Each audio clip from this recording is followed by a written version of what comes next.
When people hear the term anti-Semitism, they think that anti-Semitism is just another type of racism. It's just racism against Jews. So basically, it's hatred against Jews, specifically for being ethnically Jewish. But as we've seen, that's actually incomplete.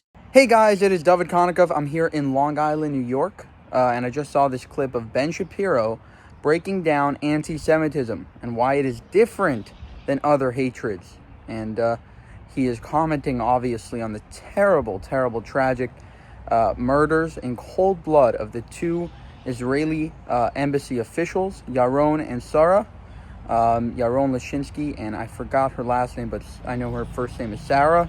And check out what he has to say.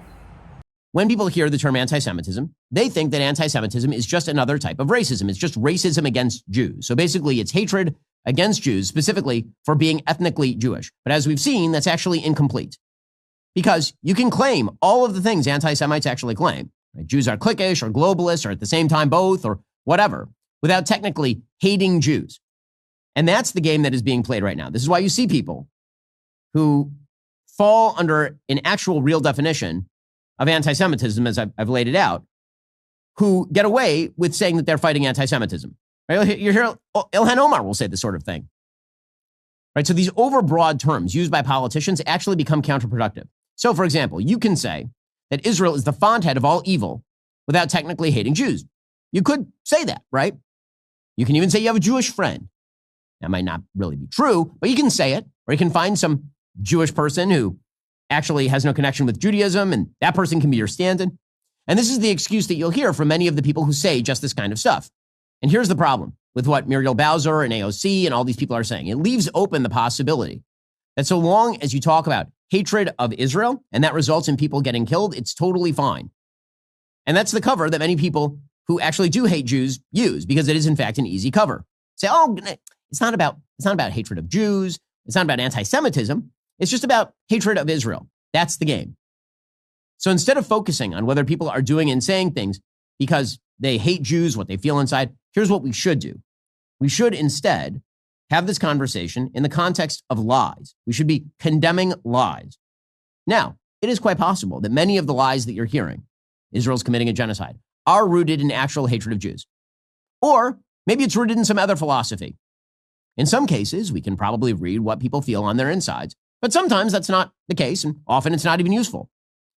Because people who actually hate Jews often just aren't going to come out and say it.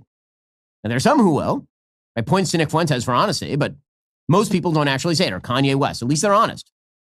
Most people may tweet pretty obvious Jew-hating garbage and then delete it, but they can always claim their perspective isn't rooted in hatred of Jews, per se. And all of that offers an easy off-ramp for those who actually build a permission structure for actual evil and murder. Instead of talking about anti-Semitism then, what we actually should do is we should talk about lies and the liars who tell those lies.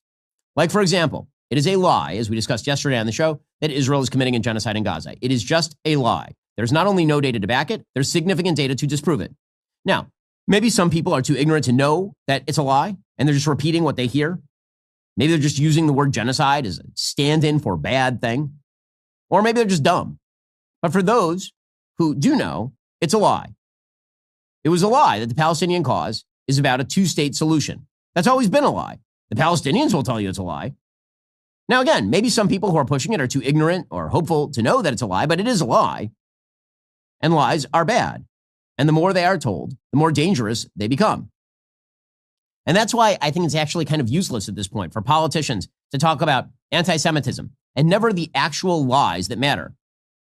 Because if we actually had an honest conversation about what actually drove the feelings of shootings like this, lies and more lies, then Muriel Bowser might have to call out the lies of her own side. Then perhaps AOC wouldn't just be able to invoke anti-Semitism and get off scot-free while simultaneously making room for Ilhan Omar. She might actually have to call out the lies of her own side. And that's the thing they will never do. At a certain point, invocation of terms like anti-Semitism, it actually becomes counterproductive.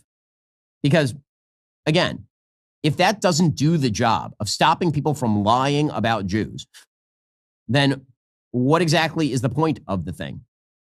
Instead, if we are going to talk about the permission structure that led to the murder of these two young people in Washington, D.C., we have to talk about the actual lies and the people who tell those lies and what their worldview is, that's the thing that actually allows us clarity.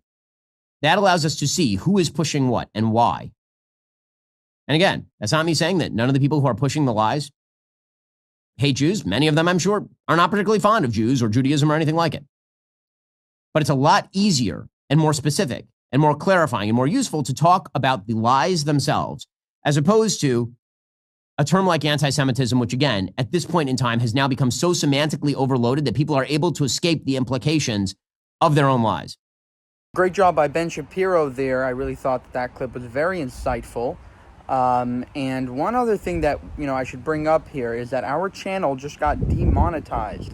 We got terrible news from YouTube earlier this morning. We will keep you updated. But if you want to see, a lot of our new clips are going to be going on a different channel.